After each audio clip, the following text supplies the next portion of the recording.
75 miles an hour. That is not bad at all. Bone stock battery. Now this video is actually going to be one of 3 videos. This is going to be a 3-part video in which we're going to make this thing go faster and faster and probably a lot faster. Welcome back to Innovation RC, guys. This is going to be video 2 of 3 with trying to make this Rlaarlo buggy go fast. And I'm really excited to say we hit 75 miles an hour with the bone stock battery in the previous video. And if you want to see that, I'll have a link right up there somewhere that you can click and watch the first one if you haven't seen it. Now we're going to be putting a little bit better of a battery with the identical specs. All it is just higher quality, and it's the same exact setup, and we have to break 75 miles an hour today. Now if that seems interesting, let's hop into this.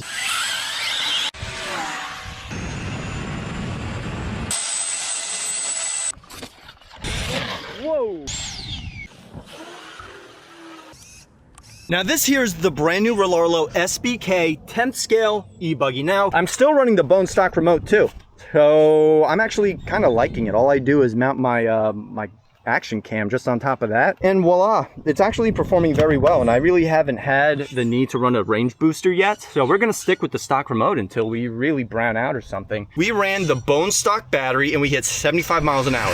First run was 74, second run was 75, so we're pretty much, I feel, maxed out with this battery based on the gearing that we have with this setup. Now we're going to be running a little bit higher of a quality battery. Now keep in mind, it's the identical spec, size, and voltage as this battery. Now I know the C ratings are different, but I don't even go off of C ratings. You want to go off general quality of the cell. And you can also see that the battery is also slightly taller and slightly longer as well, even though it's the identical size and voltage. It's just because the cells are just higher quality. That is a clear indication of a higher quality battery. We have here a 1412 6400 kV brushless motor from Castle Creations, leading all the way over to a Mamba Monster X8S. And as for the gearing, it's the same exact as the previous video. This is also the bone stock gearing. I know that this motor has a larger motor shaft. Now the only thing that I did is get the identical size in teeth pinion gear just to fit over this, which would be 5mm. So we're running technically still the stock gearing overall. With that being said, I hope you guys enjoyed this video series. Make sure you drop a like and subscribe for more. And without any further ado, let's get into running this thing. All right, so we are all zeroed out with the SBK, and we're gonna be doing our warm-up run with the bone stock battery. We should be looking at speeds around 74, 75 miles an hour, just like we proved in the previous video. So we're gonna see if we can achieve that once again today. Rlaarlo SBK on the way. Warm-up run, stock battery.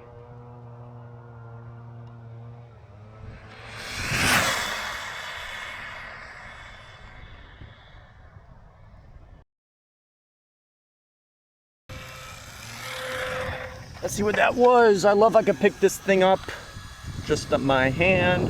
And there we are, 75 miles an hour. So we are pretty much proven at 75 with the bone stock battery, which is pretty good. But now we're gonna use the higher quality CNHL G Plus battery.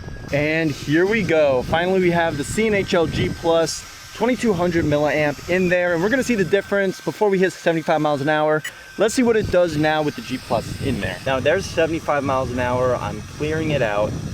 Now we're all zeroed out with the G Plus CNHL 2200 milliamp. We're gonna see how well it does now. We have to beat 75 miles an hour for us to see a difference. All right, we got our way down there, and we're also clear from the back. Here it comes. Run number 2 with the CNHL 2200.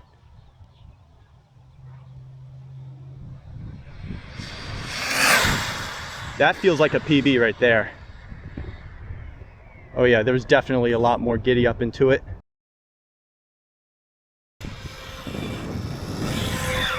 All right, let's see what that was now. Oh my God, 80 plus miles an hour, 81. Oh my God, that is awesome, guys. First time out with the larger battery, and we hit over 80 miles an hour.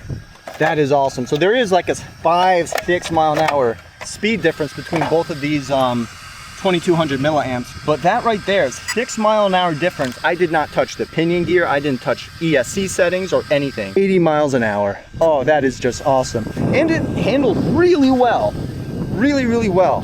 So guys, I am super happy to announce this is an 80 mile an hour vehicle, literally almost the size of my hand.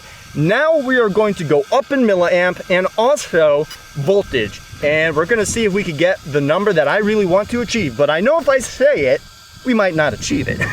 81 freaking miles an hour. I cannot believe this little tiny buggy was able to do that. This is easily an 80-mile-an-hour buggy with the right electronics and the bone stock gear. Well, the size gear. Now we're finally on our road to 100 miles an hour. I'm really happy about that. And the car feels great. It really, really does. Next video is going to be interesting where we run 4S, which is going to be a lot more power. So make sure you stay tuned. Alrighty guys, if you enjoyed this video, make sure you drop a like and subscribe for more. I appreciate every single one of you guys who watch. Make sure you guys stay tuned to the channel. 7 p.m. on Saturdays is when I drop videos. So make sure you stay tuned to watch part 3 because I'm itching right now to see what we can get. All right, guys, so make sure you stay safe and have a good one.